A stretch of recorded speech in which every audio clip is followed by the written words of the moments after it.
The answer is always the same. As Warren Buffett once said, he says, you never ask an insurance agent if you need more insurance. And you should never ask a gold and silver bug if they should buy gold and silver. So when people talk to me, they say, what should I do with my money? I said, buy gold and silver. I've been saying this for most of my life.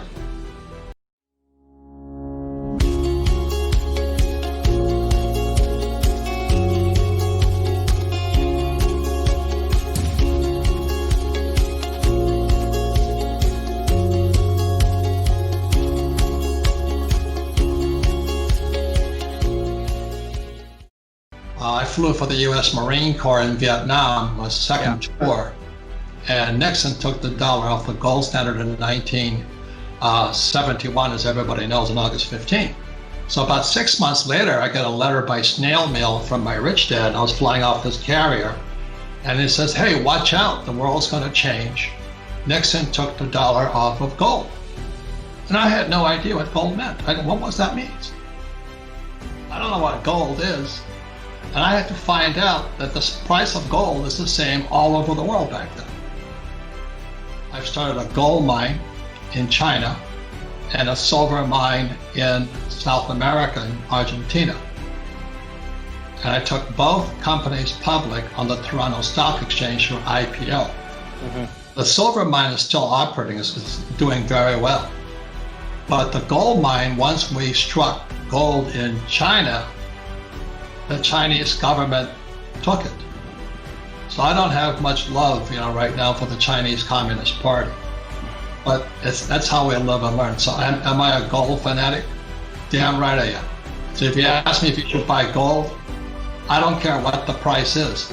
What's his name? Harry Dent is calling for gold at $1,000. And I say, if it goes to 1,000, I'm going to buy more. And Schiff and Jim Rickards calling for gold at 15,000. It goes to 15,000. I'm going to buy more. Yeah. And you guys know the reason. The reason is the Treasury and the Fed are corrupt. They're printing more fake money than ever before. So I'm going to keep buying more gold and silver, which I've been doing since I was a kid. So don't ask me if you should buy gold and silver. We all know why we're buying gold and silver. The Fed and the Treasury are corrupt. So I fought for capitalism. America is going Marxist. And when I look at what's going on in Portland and Seattle and New York and Chicago and the cities, how in the world can we defund police and all this? How in the world can we keep printing money and doing what we do? So I started storing gold in Switzerland and in Singapore. So in case I had to run, plus I have different passports. So gold and silver are flight capital. And as you know, the only people making money today in America are moving vans as people move out of New York City, Chicago, Seattle, Portland, and San Francisco. We're becoming a Marxist country.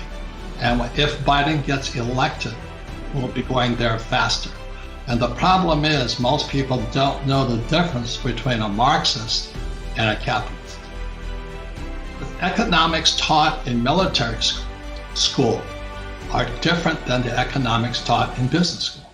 Just as there's Mises economics and Keynesian economics and Malthus economics, military economics is different than civilian economics.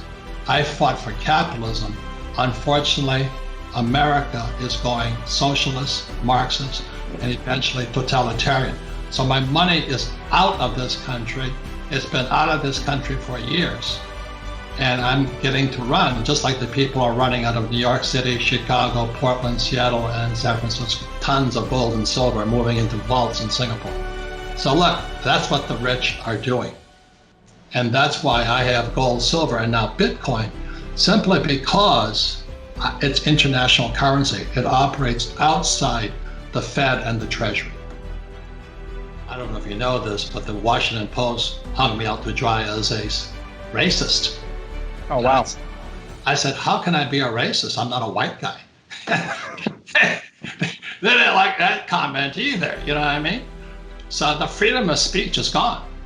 Freedom of speech, freedom of assembly, And also the freedom of religion, they shut down the churches. This is all Marxist. And then you look at the Sixth Amendment. The Sixth Amendment states you have the right to face your accuser. You know, so if I accuse you of being a racist, then I should come in front of you and say that. But today, due to social media, you can get accused of that just by invisible people, millions of them swarming around the place, you know, representing the uneducated. I don't know if they're uneducated, but they just have a point of view. So that's why I'm concerned, is we're going more and more Marxist, but it actually started in September 17th, 2019, when the repo market went crazy. You know, the repo market interest rates went from like 2% to 10%. But that was indication that the Fed and the Treasury are going bankrupt. Right. The repo market is what I call the pawn shop of the financial system. So what happened when the repo market went crazy in 2019, the Fed and the Treasury stepped in and took over the repo market. And then they started manipulating prices. That was September 2019. December 2019, oh my God, COVID, Wuhan. Right. You know, it's like so I criticized that. I said, there's something fishy going on. Well, as you know, if you criticize any of that stuff, vaccines and all that, the mob comes after you.